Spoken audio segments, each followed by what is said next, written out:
Because of our poor eating habits and our lack of activity in our lives, we are becoming less and less sensitive to our own insulin, which is now referred to as the metabolic syndrome or prediabetes. Nearly half of the adult population and around a third of our children are in some stage of insulin resistance. This slide is a graph that was brought into my office by a pharmaceutical rep, which illustrates this problem very clearly. This illustration shows about 25 years of an individual's life and what really happens to you when you become insulin resistant. However, you just don't wake up one day and have insulin resistance. It takes 10 to 15 years of poor lifestyles before you eventually tip over into insulin resistance, which is represented in this illustration by the orange line. Once this happens, the body compensates for this situation by producing more and more insulin, as represented by the green line. As your blood insulin levels rise to compensate for this insulin resistance, your blood pressure goes up. Your good or HDL cholesterol goes down. Your triglyceride levels, that other fat in the blood, goes up. You start gaining an unusual amount of weight around your middle, and your arteries begin aging much faster than they should.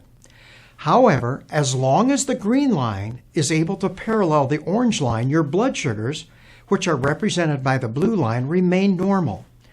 However, over time, the body just can't keep making that much insulin, and after 10 to 15 years in this pre-diabetic state, the blood insulin levels begin to drop, and there goes your blood sugars eventually rising into that diabetic range. Physicians traditionally just pay attention to our blood sugars and only become concerned once your blood sugar begins to rise. By the time I or any physician diagnose a patient as becoming diabetic in their office, 60% already have major cardiovascular disease because they have had this accelerated aging of their arteries going on for 10 to 15 years before they become diabetic.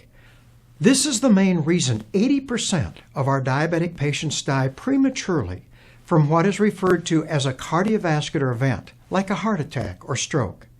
Now, this was true in 1970 and is still true today in spite of all of our new medication and treatments for diabetes. In 2008, the American Association and the American College of Endocrinology, these are the diabetes specialists in the U.S., presented a consensus opinion and are now encouraging physicians to treat prediabetes as aggressively as we do diabetes.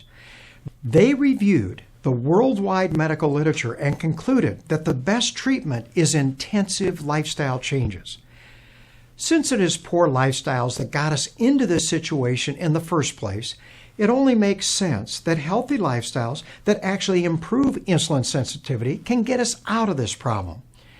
Not only does this insulin resistance lead to diabetes, but those individuals who have underlying insulin resistance just can't lose weight.